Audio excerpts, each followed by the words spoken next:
Hi everyone, welcome to Kenya News K. Of course, we had done our first video on the threats that the Ugandan president's son, Lieutenant General Muhoozi had done about Nairobi, threatening to take over Nairobi in 2 weeks' time. Of course, if you go to our first video, we are going to read all those tweets that he made, about 12 tweets. And now, I just want to use this opportunity to check on the reaction of the opposition leaders in Uganda. Because as we are speaking now, Uganda is trending as #1 on Twitter, Nairobi is trending as #2 on Twitter, and of course, the name Muhoozi is trending as #3 on Twitter. So why Uganda, Nairobi, and Muhoozi? It is because of how Muhoozi has light fire in Kenya, of course, with these remarks. But I want to check more on these leaders, Bobi Wine and Kizza Besigye's reaction to Yoweri Kaguta Museveni's son decision to take over Nairobi within 2 weeks. This is the first tweet that was done by Bobi Wine. Dear Kenyans, you now understand what it means to live in Uganda under General Museveni and his son, whom he gifted the highest military rank and put him in charge of our land force. Sadly, beneath the sinless tweet lies a monster who brutalizes and tortures our people for fun. Look at that. That is Bobi Wine.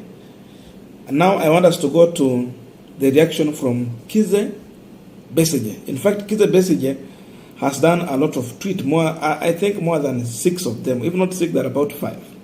So we want to go one by one. This is the first tweet in reaction to Muhoozi. In fact, he shared a photo of Muhoozi's tweet, and this is what Muhoozi had tweeted. Ha ha ha.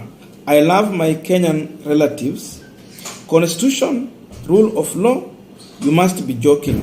For us, there is only the revolution, and you will soon learn about it. And then he attached another photo, and in that photo you will see the newspaper. Deputy Speaker Tayabwa summons Prime Minister lob over rampant drone abduction. And then another one, he shared another photo. State kidnaps. I can't speak for you, Speaker Tayabwa tells government. And last photo he has shared is this one. It was Muhoozi also tweeting on Russian President Putin. President Putin does not have to threaten nuclear wars. We hear him. An attack on Russia is an attack on Africa.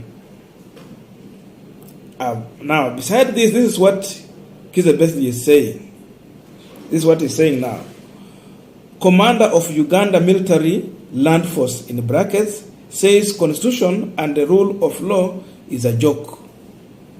No doubt, kidnap and torture of Ugandans take place publicly with impunity. Parliament expectedly can only lament. General Muhoozi is clearly above the military and the state laws. That's why. That was the first tweet he did. Now, second tweet from Kizza Besigye. Again in reaction to Muhoozi. President Jomo Kenyatta and his Vice President Arap Moi worked frantically to seek a solution to Idi Amini threats. General Amini, like General Museveni, had been equipping his military with Russian jet fighters. And you can see the two photos shared there. Kenya could withdraw a war with Uganda, which was well equipped with the Soviet-made jet fighters and the 27 military tank turned to the US for help. I did that story in a story punchline. Of course, if you go there, you'll find it. This desperation has now been revealed in the telegram and the transcript in the US State Department archives. On February 20th, 1976, just a day after an anti-Amini demonstration in Nairobi, Vice President Daniel Arap Moi, on the instruction of Kenyatta, summoned the U.S. ambassador to Kenya, Mr. Anthony Marshall, to emphasize the urgent need for financial and military assistance. The story goes on. Therefore, he explained the only way to award of Amini was for Kenya to upgrade its defense capability. Kenyatta was really anxious to obtain F-5E fighters jets, but was ready to accept anything the US could offer. And a delegation was already in the US to hold talk with the senior state officials over the matter. As the meeting progressed, Marshall revealed to Moi that subject to congressional approval, the US had offered Kenya $45 million in foreign military sale credit, FMS. That is the second tweet. Let's go to the third tweet. History repeats itself. Ugandan's generals seeking to control Kenya territory 46 years after Idi Amini is now General Muhoozi. That's why Kenyans can't take it lightly. So you can see it is not Muhoozi the first person to place a threat on Kenya. Now he's placing a threat on Nairobi. But remember, Idi Amin was claiming Naivasha and part of western region. That's used about 30 kilometers. But now, Museveni's son is here again doing the same. So he had shared a number of tweets that Muhoozi has done, because I read in the first video, no need to read here, but let me go to the East Africa newspaper.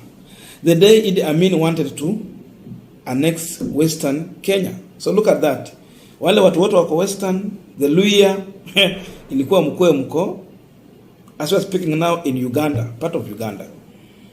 This was on Saturday, September 10, 2011. The former Uganda leader claimed that it was high duty as the supreme commander of the armed forces to liberate his country territory. That means he wanted the western region to go back to Kenya. The dispute between Uganda and Kenya regarding the ownership of Migingo Island in Lake Victoria rekindles the memories of another dramatic flare-up in 1976 when Uganda President Alhaji Field Marshal Idi Amini Dada attempted to redraw the boundaries of the two countries. Amini wanted back all Kenya districts that were part of Uganda before the colonial redemarcation of the territory boundary. This included Turkana, part of Lake Rudolph, now Lake Turkana, West Pokot, Trans Nzoia, Bungoma, Busia, Kakamega, Central Nyanza, South Nyanza, Narok, Kisii. Kule kulikuwa back western is just Vihiga and Kakamega. Okay, it continues now. Haijaisha by the way. Kericho, Nakuru, Uasin Gishu, Elgeyo Marakwet, Nyandarua, Nandi, Kisumu, Eldoret, Tambach, Majimoto, Maji Mazuri, Gilgil, Nakuru, Lake Baringo, and Naivasha. He claimed that these are areas were very fertile and produced nearly all the wealth in Kenya. Look at that. He backed down only when President Jomo Kenyatta threatened to block Uganda imports through the port of Mombasa. The story continues. The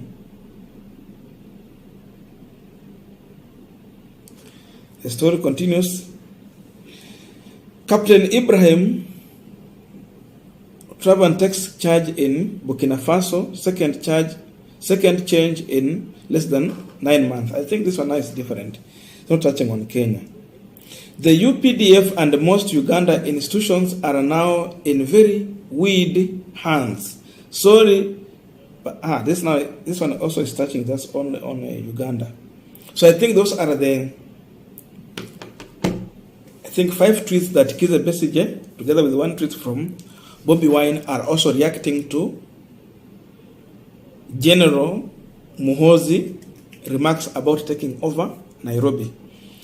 Now, in the next video, I'm also going to check on the reaction of Kenyans about Muhoozi tweet, because in the first video I was checking on what Muhoozi had tweeted. 11 tweets we have read, 12.